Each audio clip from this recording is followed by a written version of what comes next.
Media से mostly लड़ने वाली अनफिल्टर्ड जया बच्चन आजकल फिर से चर्चाओं में है।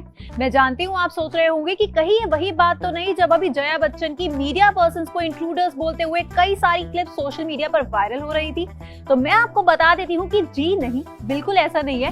इस बार जया बच्चन उस वजह से नहीं बल्कि एक काफी बोल्ड और ओपन रिलेशनशिप एडवाइस देने की वजह से चर्चा में आ गई है। और ये रिलेशनशिप एडवाइस उन्होंने आपको या मुझे नहीं बल्कि अपनी ग्रैंड डॉटर नव्या नवेली नंदा को दी है। तो नानी और दादी, इन दोनों से हम सभी काफी क्लोज होते हैं, है ना? इतने ज्यादा कि कई बार हमें लगता है कि हम अपनी मॉम से ज्यादा हमारी बातें नानी या दादी से कर पाते हैं क्योंकि वो हमें समझती है। और लगता है ठीक ऐसा ही रिलेशनशिप है नव्या नवेली नंदा का उनकी नानी यानी कि जया बच्चन के साथ। तो आजकल एक पॉडकास्ट काफी चल रहा है जिसका नाम है व्हाट द हेल नव्या। इस पॉडकास्ट में जया बच्चन, नव्या नवेली नंदा और उनकी माँ और जया बच्चन की बेटी यानी कि श्वेता बच्चन भी है। इस पॉडकास्ट में रिलेशनशिप एडवाइस से लेकर लाइफ लेसन सब कुछ डिस्कस किए जाते हैं। बहुत ही फन पॉडकास्ट है ये। तो बस अब जया बच्चन जो कभी भी अपने ओपिनियंस बोलने से पीछे नहीं हटती, उन्होंने इस पॉडकास्ट में नव्या को लेकर एक बात बोली है जिसे सुनकर शायद आप काफी हैरान हो जाएंगे। तो बात हो रही थी रिलेशनशिप्स की, जहां ये बताया जा रहा था कि रिलेशनशिप को लंबे समय तक चलाने के लिए क्या चीजें जरूरी होती हैं, जिस पर जया बच्चन ने कहा कि फिजिकल अट्रैक्शन किसी भी रिलेशनशिप में बहुत जरूरी होती है। तो जया बच्चन ने कहा कि मेरा ऐसा कहने से कई लोगों को दिक्कत हो सकती है, मगर फिजिकल अट्रैक्शन और कंपैटिबिलिटी दोनों ही बहुत जरूरी है। हमारे वक्त में हम एक्सपेरिमेंट्स नहीं कर सकते थे, आज की पीढ़ी एक्सपेरिमेंट्स करती भी है और आखिर क्यों ना करे। अगर फिजिकल रिलेशनशिप ही नहीं होगा तो कोई भी रिश्ता ज्यादा वक्त तक नहीं टिक पाएगा।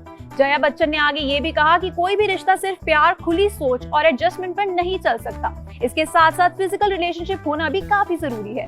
इस पर जया बच्चन ने आगे नव्या नवेली नंदा यानी कि अपनी ग्रैंड डॉटर से बात करते हुए ये भी कहा कि हम इसके बारे में सोच भी नहीं सकते थे, लेकिन मेरे आगे की युवा पीढ़ी श्वेता और नव्या नवेली नंदा ऐसा कर सकते हैं। अगर आप फिजिकल रिलेशनशिप में हो और उसके बाद भी आपको लगता है कि ये रिलेशनशिप नहीं चल पाएगा, तब आप चीजें बदल सकते हैं। अब यहाँ तक तो फिर भी ठीक था, लेकिन इसके बाद जया बच्चन ने कुछ ऐसा कह दिया जिसे सुनकर आप काफी हैरान होने वाले हैं।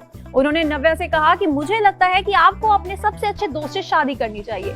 आपको उनसे इस पर बात भी करनी चाहिए और उन्हें कहना चाहिए कि मैं आपके बच्चे की माँ बनना चाहती हूँ क्योंकि मैं आपको पसंद करती हूँ। मुझे लगता है कि आप अच्छे हैं, तो चलो शादी करते हैं, क्योंकि यही सोसाइटी का कहना है। जया बच्चन ने आगे ये भी कहा कि मुझे कोई प्रॉब्लम नहीं है अगर नव्या बिना शादी के भी प्रेग्नेंट होती है और उनका बेबी होता है, मुझे इससे किसी भी तरह की प्रॉब्लम नहीं है। अब जैसे ही जया बच्चन ने अपनी ग्रैंड डॉटर नव्या से ये कहा, बस वो हर जगह चर्चा में आ गई।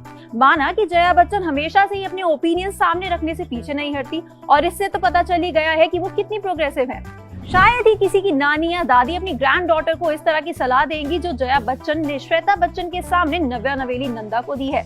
बाकी बात करूं इस पॉडकास्ट की तो ये काफी रॉ शो है जहां काफी बातें खुलकर होती हैं। और मैं आपको इसी के साथ ये भी बता देती हूँ कि अभी कुछ टाइम पहले ही हमने भी नव्या नवेली नंदा से इस पॉडकास्ट और उनकी बॉन्डिंग अपनी जया बच्चन नानी के साथ कैसी है इस पर काफी एक्सक्लूसिव चैट की थी, जहाँ भी नव्या ने खुलकर बताया था कि वो अपनी माँ श्वेता बच्चन से ज्यादा बातें शेयर करती है अपनी नानी के साथ क्योंकि वो उन्हें अच्छे से समझती है। और अब जब से ये पॉडकास्ट लाइव हुआ है तब से तो जया बच्चन और नव्या नवेली नंदा का बॉन्ड सभी को दिख रहा है कि दोनों कितने ज्यादा क्लोज है और एज फ्रेंड्स रहते हैं। वैसे जया बच्चन ने आगे ये भी कहा है कि आज की जनरेशन में रोमांस की कमी है और इसलिए भी दोनों के बीच कंपैटिबिलिटी होना और फिजिकल अट्रैक्शन होना बहुत ही जरूरी है और यही टाइम है एक्सपेरिमेंट करने का जो हम अपने टाइम में कर नहीं सके थे।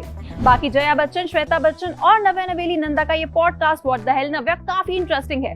अगर आप इसे सुनना चाहते हो तो किसी भी ऑडियो स्ट्रीमिंग प्लेटफॉर्म पर इसे सुन सकते हो और इसी के साथ साथ हमारा नव्या नवेली नंदा के साथ वाला इंटरव्यू भी आप इसी चैनल पर देख सकते हो क्योंकि वहां पर भी काफी सारी ऐसी गॉसिप्स खुलकर आई है जो आपको काफी इंटरेस्टिंग लगने वाली है।